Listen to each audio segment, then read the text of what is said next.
नमस्कार दोस्तों, आपका बहुत बहुत स्वागत है आपके अपने यूट्यूब चैनल द मैथ गुरु पर। भाई, जैसा कि आप देख पा रहे होंगे, मैं आज आपके लिए एचएसएससी का एक प्रैक्टिस सेट लेकर आया हूं। और जैसे कि क्लास के सभी बच्चों की ये डिमांड भी थी कि सर आप भी क्वेश्चन सेट्स की प्रैक्टिस करवाओ, तो भाई ये आज से आप सभी के लिए ये प्रैक्टिस सेट की एक क्लास मैं कोशिश करूँगा कि मैं रोज़ाना आपके लिए लेकर आता रहूँगा। आज ये जो क्वेश्चन मैंने सेट ये होने वाला जो ये क्वेश्चन सेट आज का होने वाला है, जी भाई 2015 के अंदर जो एग्ज़ाम हुआ था, एचएसएससी ने जो एग्ज़ाम लिया था फॉरेस्ट रेंजर का और सैनिटरी इंस्पेक्टर का जो एग्ज़ाम हुआ था, उसके सभी क्वेश्चंस होने वाले हैं। सभी भाई अपने पेन कॉपी को साथ लेकर बैठिए। आइए इनको करने की कोशिश करते हैं। पहला क्वेश्चन आपके लिए है ये बड़ा, इसको कीजिए।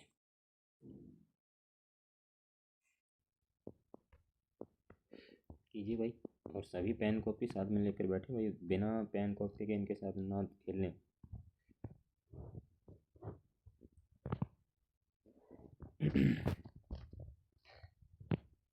आप इन क्वेश्चंस के लिए 1 मिनट का समय ले सकते हैं।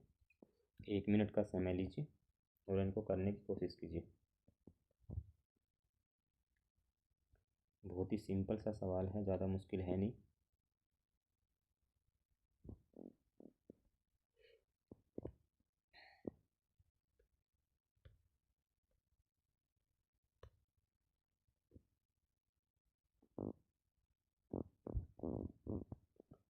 देखिए मैं करवाता हूँ। क्वेश्चन कह रहा है, अब देखिए इस प्रकार के क्वेश्चन जो भी होते हैं उनमें भाई हम ऑप्शंस का यूज़ जल्दी करने के लिए ऑप्शंस का यूज़ करते हैं। वैसे तो इस सवाल को करने के लिए एक तरीका होता है जिसको CND बोलते हैं, कॉम्पेंडेंडो एंड डिमांडो रूल, लेकिन उसको इसमें यूज़ करने की कोई आवश्यकता इतनी बड़ी है नहीं, तो मैं बिल्कुल सिंपल सा रखता हूँ। देखिए इनके अंदर आपको इस सवाल के लिए ऑप्शन दे रखे हैं 4, और ये ऑप्शन सभी x के मान बता रहे हैं, यानी कि ये जो भी वैल्यू होगी, x की जो भी वैल्यू होगी वो इन चारों ऑप्शंसों में से एक होगी। आप इसमें पहला ऑप्शन उठाकर देखिए, और पहले ऑप्शन में आपसे ये कह रहा है कि अगर x + 1/x किया जाए और इस पूरे को x - 1/x में से माइनस किया जाए तो ये बराबर 5/3 आना चाहिए, है कि नहीं। इसका मतलब ये हुआ कि जो ये x दे रखे हैं, ये वाले जो x दे रखे हैं आपको, इनकी जगह आप 1 पुट कर दीजिए। अगर 1 पुट करने के बाद आपका 5/3 तो रेशियो बनता है, तब तो ऑप्शन नंबर 1 ठीक है, नहीं तो फिर किसी और ऑप्शन को ट्राई करेंगे। पहला ऑप्शन ए लेकर देखता हूँ मैं, 1 + 1/1, और इसको मैं डिवाइड कर रहा हूँ 1 - 1/1 से। मैंने x की जगह सभी की जगह 1 रख लिया। ऊपर आप देख पा रहे होंगे, यदि इस एक में मैं इस एक को जोड़ता हूँ तो मेरे पास आ जाएगा 2। नीचे एक में से मैं इस एक को हटा दूँ तो कट ही जाएगा, ये तो कितना हो गया 0। अब आप सोचिए, किसी भी नंबर को जब 0 से डिवाइड किया जाता है तो आंसर इन्फिनिटी हो जाता है। मतलब ऑप्शन नंबर ए है, ये आपका आंसर बिल्कुल नहीं होने वाला है। तो आंसर फिर इसके बाद क्या करेंगे, ऑप्शन दूसरा पुट करके देखते हैं। दूसरे वाले ऑप्शन के अंदर आपको 2 दिया हुआ है, इसमें देखिए 2 + 1/2, क्योंकि मैंने x की जगह सभी 2 रखने हैं। 2 - 1/2 इक्वल, अब खुद सोचिए 2 में अगर 1/2 को ऐड किया जाए तो कितना बन जाएगा 2.5, यानी कि 2.5। नीचे कितना बनेगा 1.5, फिर घटाना पड़ेगा, 2 में से आधे को घटाएंगे कितना बचेगा 1.5। अब ये पॉइंट से मैंने पॉइंट रिमूव कर सकता हूँ, क्योंकि अगर मैं पॉइंट हटाकर नीचे 10 भी रखूँगा तो ऊपर भी रखना पड़ेगा, 10 से 10 कैंसिल हो जाएगा। अब इसको करें 5 से काटें तो ऊपर आ जाएगा 5 - 5 = 25, और नीचे आ जाएगा 5 - 3 = 15, और मुझे चाहिए भी 5/3। तो क्या मेरा उत्तर बिल्कुल सही रहने वाला है? बिल्कुल, ऑप्शन नंबर बी इस क्वेश्चन का बिल्कुल करेक्ट आंसर है। इस क्वेश्चन को देखिए।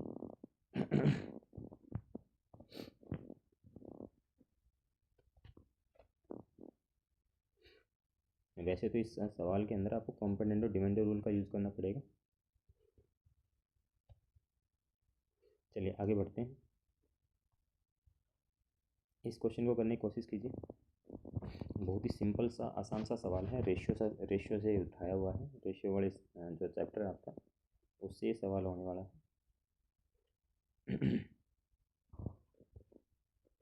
एक बार खुद से कीजिए।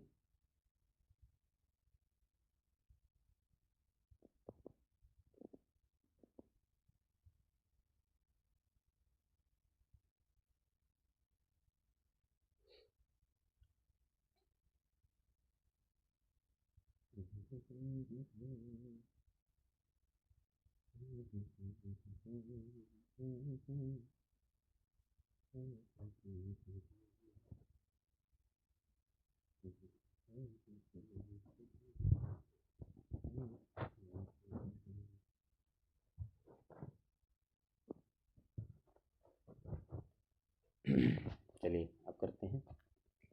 तो भाई जैसा कि आपको प्रोफेशनल का रूल का पता होगा, अगर मैं एक्स स्क्वेयर रेशियो एक्स लेता हूँ, ये ऑलवेज भी प्रोफेशनल होता है किसके, एक्स रेशियो वन के। अगर इस बात का किसी को नहीं पता है तो भाई वो पहले अपने रेशियो प्रोफेशनल का जो चैप्टर है उसके जो कॉन्सेप्ट होते हैं उनको थोड़ा सा और क्लियर कीजिए, उनको और पढ़िए। अब इस क्वेश्चन को करते हैं। इस क्वेश्चन में कह रहा है कि अगर 8 है उसका रेशियो बनता है 24 के साथ, फिर समानुपात हो जाता है 10 का। मुझे नहीं पता तो चौथी टर्म क्या है, मैं उसके लिए थोड़ी देर के लिए एक्स मान लेता हूँ। और आपको ये पता है कि बाहर वालों का मल्टीपल और अंदर वालों का मल्टीपल क्या करता है। बाहर वालों का मल्टीपल करेंगे, यानी कि 8 को एक्स से गुणा करूँगा तो मेरा बन जाएगा 8x, और बराबर जब अंदर अंदर वालों को 24 को 10 से मल्टीपल करेंगे ये आ जाएगा 240। एक्स का मान बताना है, यानी कि चौथा टर्म मेरे पास कौन सा एक्स, इसकी वैल्यू बताएंगे तो एक्स का मान के लिए इसके नीचे 8 आ जाएगा, कैंसिल आउट करेंगे मेरा आंसर आ जाएगा 30, यानी कि एक्स की वैल्यू मेरी होगी 30, ऑप्शन नंबर सी। ये भी वही चीज़ है बेटा, इसमें कुछ भी कोई बड़ा रॉकेट साइंस नहीं है कि इसमें कुछ आपको समझ में नहीं आ रहा होगा, ये वाली वही चीज़ है।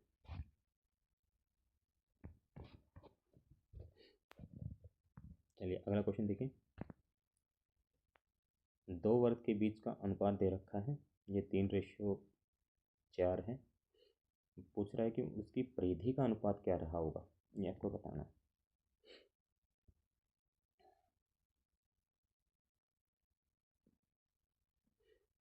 कीजिए जल्दी से।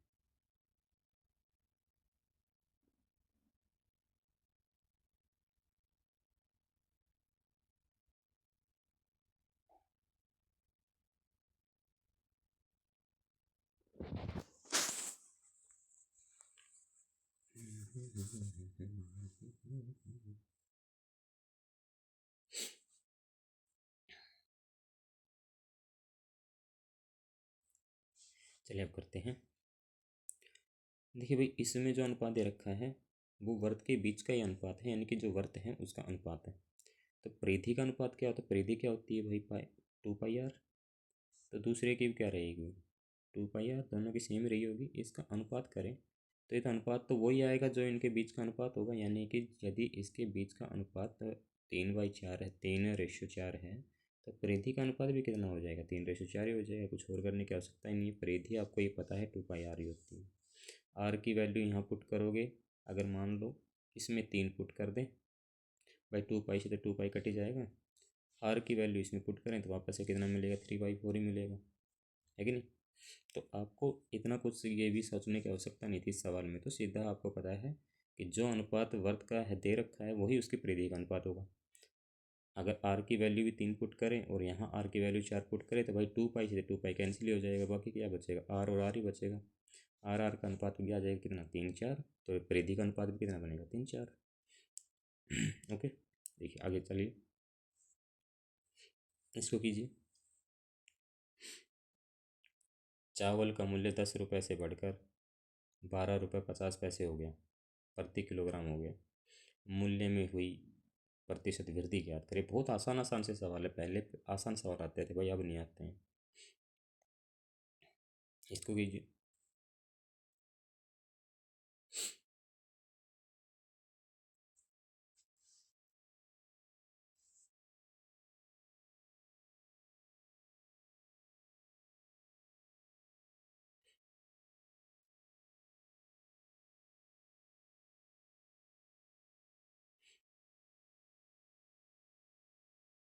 चलिए अब देखिए, कह रहे हुए 10 से ये रुपये बढ़कर हो गए 12 रुपये 50 पैसे।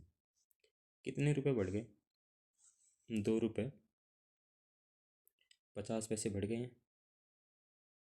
अच्छा, कितने पर बढ़ गए? जितने से बढ़ते हैं बेटा वो नीचे हो जाता है, और प्रतिशत लगाना पड़ेगा तो गुणा में कितना कर देंगे? 100। अब इसका एक पॉइंट हटाकर मैं नीचे भी रख लूँ तो भी 100 से मैं 100 कैंसिल कर दूँगा, खाली कितना बच जाएगा? 25। यानी कि ये कितना परसेंट बढ़ गया? 25% बढ़ गया होगा। ये लो, बस इतना सा आपको काम करना था। अगर ये घटवाता है तो 10 में से आप 12.5 में से 10 को घटा लेना। ठीक है भाई, चलिए इसका ऑप्शन हो जाएगा ऑप्शन नंबर बी। आगे देखिए, इसको कीजिए। एक नाव 1 घंटे में धारा के साथ 11 किलोमीटर की दूरी और धारा के विपरीत दिशा में 5 किलोमीटर की दूरी तय करती है। शांत पानी में नाव की चाल बताएं।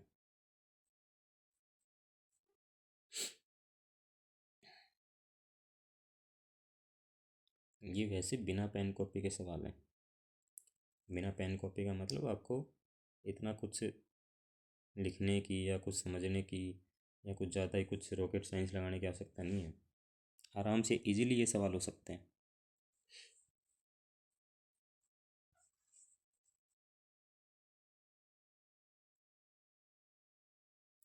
देखिए, जब इस प्रकार के सवाल आते हैं तो जब यदि मान लेते हैं कि भाई नाव की चाल x किलोमीटर प्रति घंटा है और धारा की चाल y किलोमीटर प्रति घंटा है। जब नाव धारा के साथ चलती है, भाई मान लो इधर नाव जा रही है और ये धारा भी इधर ही बह रही है, तो इस समय जो ये नाव की चाल होगी ना, ये तेज़ होगी, और तेज़ होती है तो दोनों चाल आपस में ऐड हो जाती हैं। ऐड होकर अब ये जो चाल यहाँ पर लिखी जाएगी, ये लिखी जाएगी धारा के साथ नाव की चाल। और अगर मान लो नाव जा रही हो इधर और पानी बह रहा हो आपका इस साइड, ऐसे इस साइड में, तो अब आप ऑटोमेटिक समझ सकते हैं कि भाई नाव की चाल होगी वो कम होगी, और कम होगी तो वो दोनों चाल आपस में माइनस होंगी, और माइनस होकर ये क्या बनेगी? ये भी नाव की चाल। ये बनेगी धारा के साथ में और ये बनेगी धारा के विपरीत दिशा में। अब ये चाल बनती कितनी है? देखिए, ये 1 घंटे में कितना जा रहा है नाव के साथ में, धारा के साथ कितना जा रहा है? 11 किलोमीटर 1 घंटे में, तो इसकी चाल भी कितनी बन जाएगी? 11 किलोमीटर पर आवर, यानी कि 1 घंटे में 11, तो यहाँ मैं लिख सकता हूँ 11। दूसरी, विपरीत दिशा में 1 घंटे में कितना जा रहा है? 5, तो इसकी चाल कितनी बनेगी? 5 किलोमीटर पर आवर। तो यहाँ पे मैं कितना लिख सकता हूँ? 5। ये दोनों के दोनों रैखिक समीकरण हैं, ये दोनों के दोनों रैखिक समीकरण है। रैखिक समीकरण को सोल्व करना आपको आता होगा। y से y कैंसिल हो जाएगा, x में x जोड़ें तो कितना आएगा? 2x, और 11 में 5 को ऐड करें तो कितना आ जाएगा आपका? 16। 11 में 5 ऐड करते कितना आता है? 16। 2 को अगर मैं 16 पे काट दूँ तो x का मान मेरा कितना आ जाएगा? 8। और ये पूछ भी क्या रहा है? शांत पानी में नाव की चाल, और नाव की चाल आपने क्या मान रखी थी शुरुआत में? x। ये y क्या होती है? धारा की चाल। तो x का मान कितना आ जाएगा आपका? 8। x का मान कितना आ गया आपका? 8। तो ऑप्शन नंबर जो बी है वो आपका बिल्कुल करेक्ट आंसर होने वाला है। चलिए आगे बढ़े। इस सवाल को कीजिए।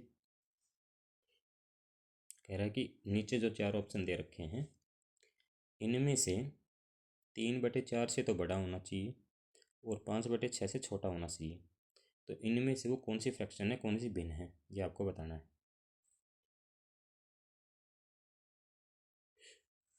कीजिए भाई, आराम से कीजिए।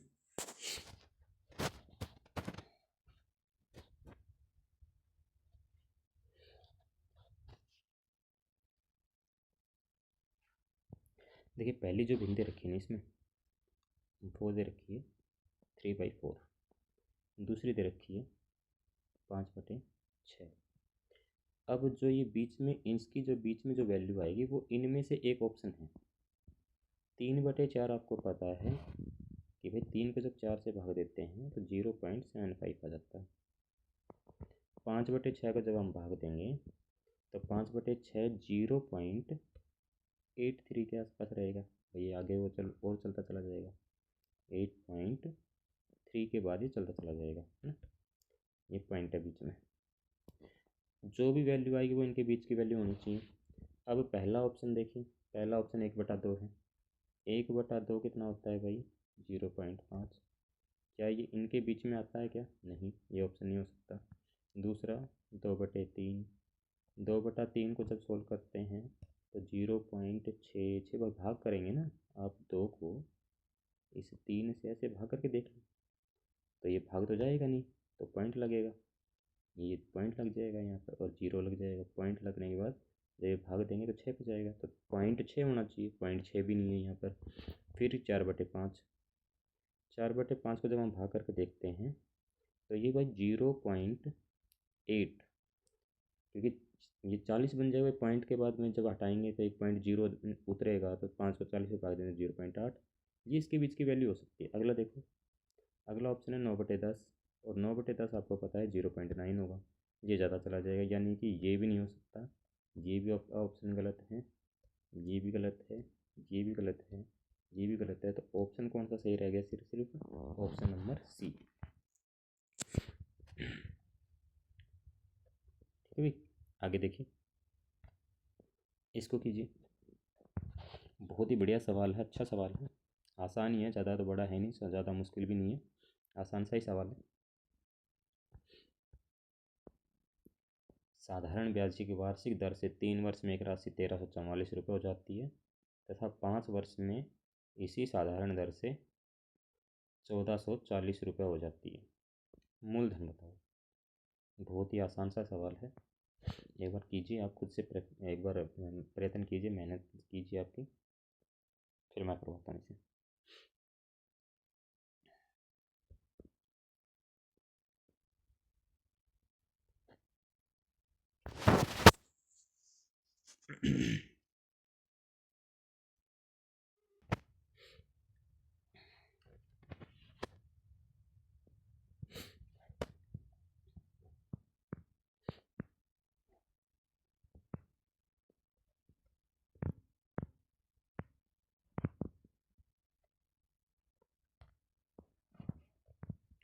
कीजिए। देखिए भाई, कह रहे हैं कि 3 वर्ष में कोई राशि 1344 रुपये हो गई और यही राशि 5 वर्ष में 1440 रुपये हो गई। अब आपको एक बात का एक कॉन्सेप्ट आपका क्लियर होना चाहिए कि जो सिंपल इंटरेस्ट होता है मेरा, वो हर साल का बराबर होता है। यानी कि मान लीजिए अगर एक साल में आपको सिंपल इंटरेस्ट 100 रुपये मिला, तो चाहे आप 100 साल जिए, आपको सिंपल इंटरेस्ट 100 रुपये मिलता रहेगा। यानी कि प्रत्येक साल का जो साधारण ब्याज होता है वो बराबर होता है। लेकिन ऐसी कहानी चक्रवर्ती ब्याज में नहीं होती। चक्रवर्ती ब्याज में एक साल के बाद कहानी बदल जाती है, सिंपल इंटरेस्ट में ऐसा नहीं है। तो आप खुद सोचिए कि अगर मान लीजिए इस आदमी को 3 साल में 1344 ये राशि हो गई, इसका मूलधन चाहे कुछ भी रहा हो, 1344 इसकी राशि हो गई, मतलब इसका अमाउंट हो गया टोटल, मिश्र धन है ये। तो 5 साल में ये मिश्र धन होकर कितनी, ये मिश्र धन कितना मिला इसे, 1440 इन 2 सालों के अंदर ये राशि यहाँ से यहाँ पहुँच गई, 1344 से 1440 हो गई, यानी कि इन 2 साल के अंदर ये राशि 96 रुपये बढ़ गई। भाई इसमें से माइनस कर देंगे, 1440 में से 1344 घटा लेंगे, कितना बचेगा, 96। तो आप यही तो कहोगे कि सर 2 साल में ये राशि 96 रुपये बढ़ी है। तो भाई ऐसा तो नहीं हुआ होगा कि भाई कोई जादू हो गया होगा और जादू से बढ़ गई होगी, ऐसा नहीं है। इसको ब्याज मिला होगा, तो 2 साल का ब्याज कितना हुआ होगा इसका, 96 रुपये। तो आप बता सकते हैं 1 साल का ब्याज इसको कितना मिला होगा, 1 साल का ब्याज इसको कितना मिला होगा, 1 साल का इसको ब्याज मिला होगा भाई 48 रुपये। यदि 1 साल में 48 रुपये ब्याज मिलता है, तो आप बता सकते हो इसको 3 साल में कितना ब्याज मिला होगा। भाई 3 साल में इसको ब्याज मिला होगा 144 रुपये का, 144 रुपये इसको ब्याज मिला होगा। और ये राशि हो गई मिश्र धन हो गया इसका 1344 और ब्याज मिला 3 साल में 144। तो इसने इसकी राशि शुरुआत में जो मूलधन होगा वो कितना रहा होगा फिर आप बता सकते हो, बिल्कुल बता सकते हैं। 1344 रुपये में इस 144 को घटा दीजिए, भाई वही तो उसका प्रिंसिपल मूलधन रहा होगा। तो मूलधन 1344 में जब 144 घटाएंगे तो कितना आएगा 1200 रुपये, यानी कि इसका मूलधन कितना हो गया होगा 1200 रुपये। ऐसा नहीं है कि आप इसको 3 साल पर ही करके देखिए। देखिए 48 रुपये जब 1 साल का है तो क्या आप ये बता सकते हैं कि 5 साल में ये राशि कितनी हो गई होगी, 5 साल में कितनी हुई होगी भाई, 48 को 5 से गुना कर लो, उतनी 5 साल में हो गई होगी। तो इसको जब 5 से गुना करें तो आप कह सकते हो कि ये 240 रुपये हो गई होगी। 5 साल का ब्याज 240 रुपये मिला होगा इसे, और 5 साल में ये हो कितनी गई 1440। अब मूलधन निकालने के लिए क्या करेंगे, 1440 में से माइनस कर देंगे कितने को 240 को, और 1440 में 240 को माइनस करते हैं तो मेरे फिर से रुपये कितने आ जाएंगे 1200, यानी कि इसको मूलधन फिर कितना मिला होगा 1200 रुपये। चाहे आप 3 साल पे निकाल लीजिए, चाहे आप इसको 5 साल पे निकाल लीजिए, आपकी मर्जी है। ठीक है भाई, आगे बढ़ते हैं। इस क्वेश्चन को देखिए, बहुत ही आसान सा प्रोबेबिलिटी का क्वेश्चन है। इसको करने की कोशिश कीजिए, सिर्फ 10 सेकंड का आपके पास समय, 10 सेकंड में इसको कर दीजिए।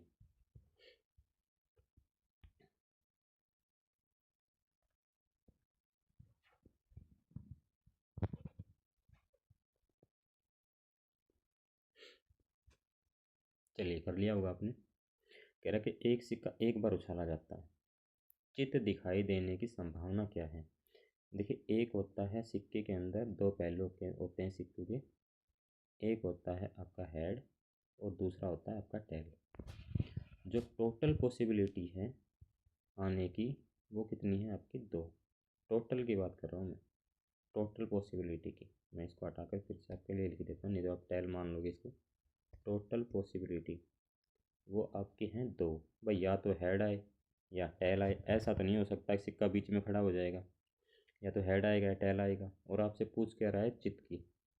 चित्त यानी कि आपको चाहिए वो, मुझे नहीं पता है भाई हिंदी में इसको क्या, इंग्लिश में इसको चित्त को क्या बोलते हैं, हेड बोलते हैं टेल बोलते हैं, लेकिन चाहे हेड आए चाहे टेल आए, आएगा तो एक ही, एक आएगा। और ये कितने पर आएगा, दो पर। तो इसकी क्योंकि टोटल पॉसिबिलिटी कितनी है मेरे पास, तो एक बार उछाला जाएगा, या तो हेड आए या टेल आए, दोनों में से कोई एक ही आ सकता है, चाहे वो हेड की पूछे चाहे टेल की पूछे। हमेशा आपके ऐसे सवालों के अंदर प्रायिकता आपकी कितनी बन जाएगी, 1/2। ठीक है भाई, चलिए इसको देखिए, बहुत ही बेहतरीन सवाल है।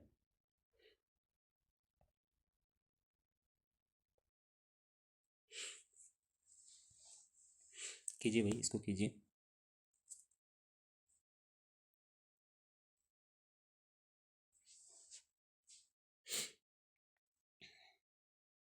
कह रहा कि अर्चना है वो 5,000 रुपये में 2 सेब की टोकरियाँ खरीदती है तथा प्रत्येक टोकरी के अंदर उसके पास 50 सेब हैं।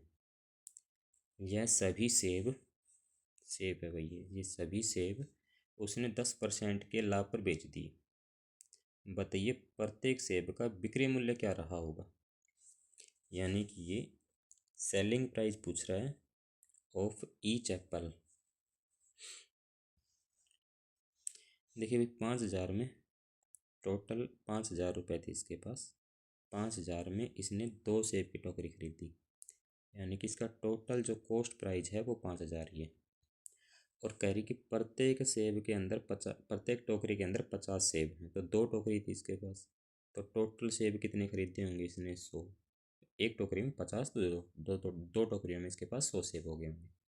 फिर कह रहा है कि इसने सभी सेब यानी कि 100 के सेब सेब सेब इसने कितने में बेच दिए, 10% के लाभ पर, यानी कि इस 5,000 पर इसने 10% का प्रॉफिट लिया होगा। तो इसका एसपी कितना रहा होगा, सभी सेब का 5,000 रुपये पर, इन 5,000 रुपये पर 10% का लाभ जब लेगा तो 110 हो जाएगा भाई, बटे 100। दोनों जीरो से मैंने दोनों जीरो काट दूंगा, रुपये इसके पास आ जाएंगे 11×5 = 55, यानी कि रुपये इसके पास आ चुके हैं 5500। 5500 रुपये में इसने सेब बेचे होंगे और इसके पास सेब कितने थे 100, तो एक सेब कितने का बेचा होगा भाई, प्रत्येक का पूछ रहे हैं ना। तो 5500 में अगर 100 सेब 5500 को बेचे तो एक सेब कितने का बेचा होगा इसने, सिर्फ 55 रुपये का। एक सेब कितने का बेच दिया, 55 रुपये का। ठीक है मेरे भाई, चलिए आगे देखते हैं। इसको कीजिए।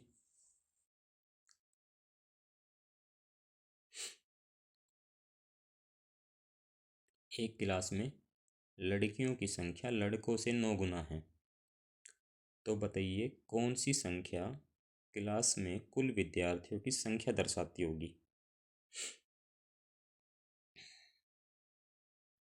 सिर्फ 10 सेकंड का समय, 10 सेकंड में सवाल को उड़ा दो। देखो HSSC कैसे कैसे सवाल पूछती थी पहले, और अब धुआं उड़ा देती है।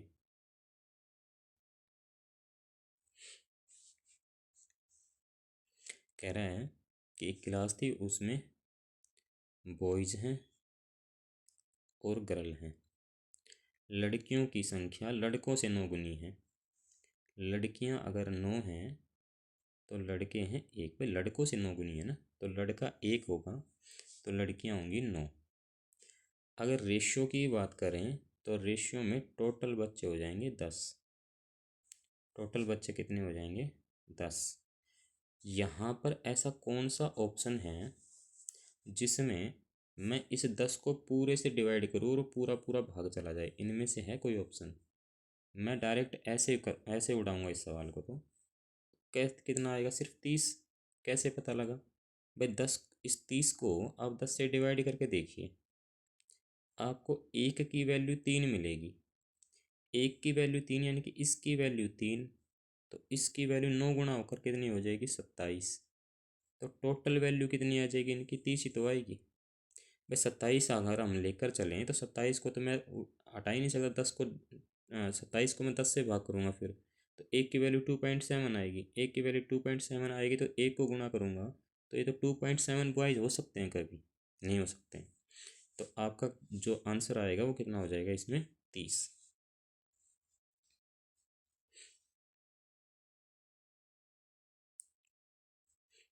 चलिए इस क्वेश्चन को देखिए। एक दुकानदार 20 सामानों को 3000 में खरीदता है और फिर 18 सामानों को 5400 रुपये में बेच देता है। 6000 रुपये का लाभ कमाने के लिए खरीदे और बेचे जाने वाले सामानों की संख्या क्या है, ये आपको बताना है। ये क्वेश्चन आप खुद से करें। बहुत ही आसान सा ही सवाल है, ज़्यादा कुछ है नहीं इसमें, ये खुद से करना है आपको। ये देखिए, एक संख्या को 33% बढ़ाए जाने पर 798 बन जाती है, संख्या ज्ञात करें। इसको कीजिए।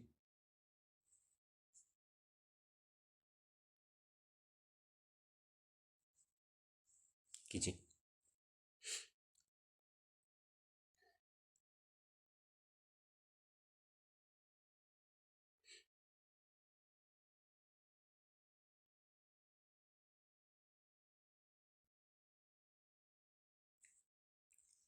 कह रहा है कि एक संख्या मान लीजिए पहले वो 100% थी, फिर उसको बढ़ा दिया गया और बढ़ाकर अब वो संख्या 33% बढ़ाई गई। तो अब वो संख्या आपको पता है 33%, 100 पर 133% बढ़ेगा तो वो 133% हो गई होगी। 133% की वैल्यू आपको दे रखी है 798। 1% की वैल्यू कितनी आएगी बटे 133। और पहले की बात कर रहा है कि वह संख्या बताओ, पहले संख्या हमने कितनी दे रखी है 100%। वैल्यू कितने की निकाल देंगे 100% की। अब जो मेरे भोले वाले बच्चे हैं वो इसको काटने की कोशिश कर रहे होंगे कि 3 पे कटेगा, 4 पे कटे, कितने पे कटेगा। ऐसा नहीं करते हैं, इस क्वेश्चन में आप डिजिटल सम लगा लीजिए। इस क्वेश्चन के अंदर डिजिटल सम लगा लो, क्योंकि नीचे पता है जब डिजिटल सम तीन तीन और एक का डिजिटल सम करते हैं 133 का, तो मेरे बेटे 7 ही आएगा, है कि नहीं। वो कितना आ जाएगा आपका 7। देखिए मैं कोशिश करता हूँ आपको करवाने की।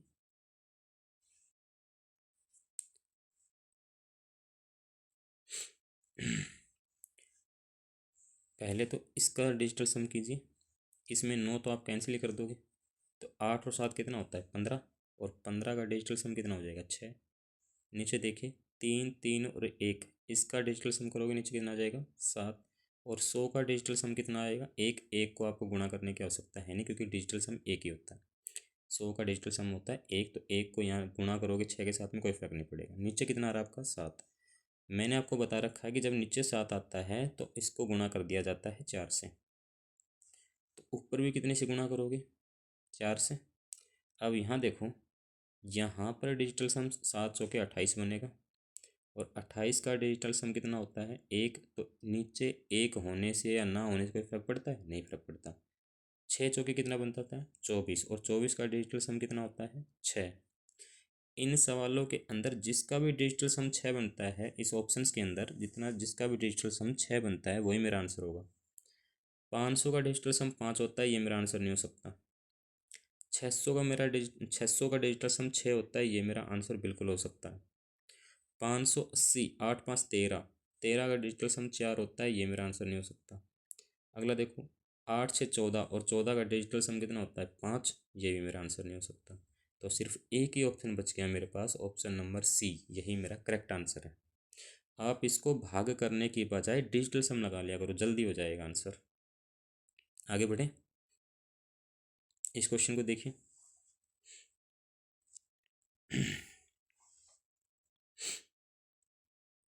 मोहन ने 8,000 रुपये में एक सोफ़ा खरीदा। उसे उस पर 8% की छूट मिली, यानी कि डिस्काउंट मिला 8% का। छूट मिलने के बाद वह 12% का बिक्री कर चुकाता है, तो बताइए उसे उस चीज़ की क्या कीमत चुकानी पड़ी होगी। जल्दी से कर दीजिए,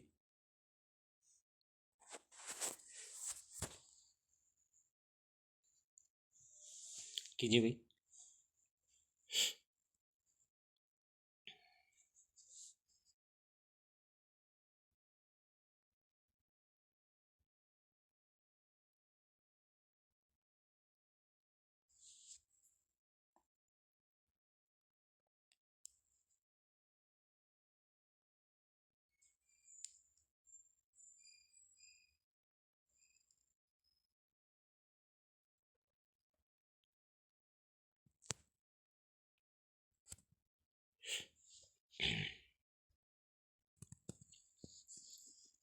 चलिए करते हैं इसे। कह रहा है कि एक आदमी है मोहन, उसने 8,000 रुपये में एक सोफ़ा खरीदा और उस पर 8% की छूट मिल गई।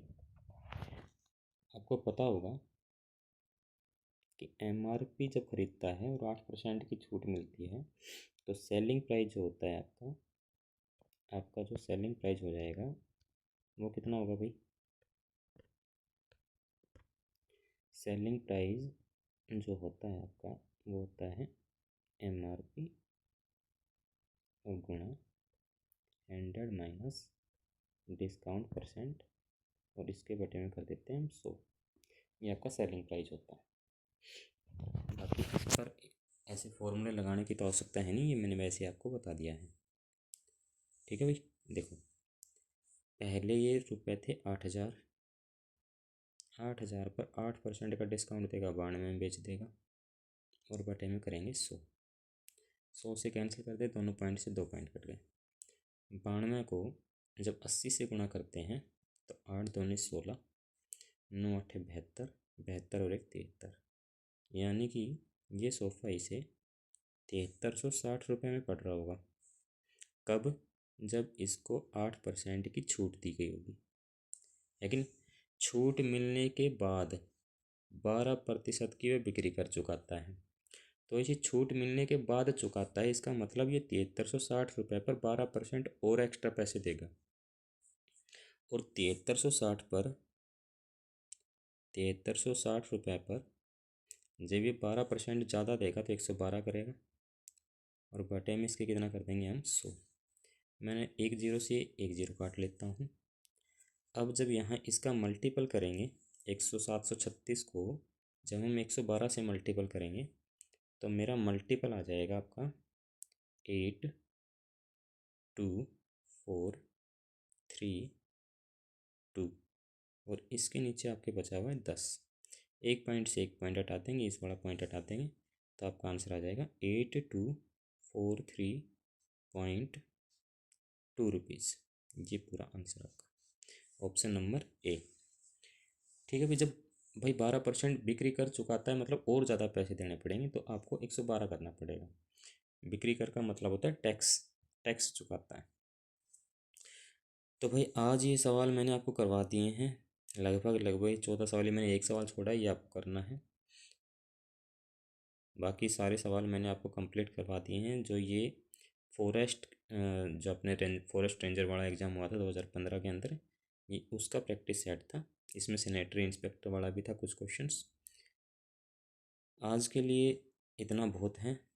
यदि आपको अच्छा लगा हो तो भाई जितना हो उसके इस वीडियो को शेयर कीजिए, अपने दोस्तों में अपने रिलेटिव के पास इस वीडियो को पहुंचाइए। हो सकता है कि इनमें से ही कोई रिपीटिंग क्वेश्चन आपके पेपर में आ जाए, है कि नहीं। सभी भाई थोड़ा सा सब्सक्राइब करें इसे और शेयर करने की कोशिश करें। आज के लिए इतना ही। बहुत बहुत धन्यवाद। Thank you.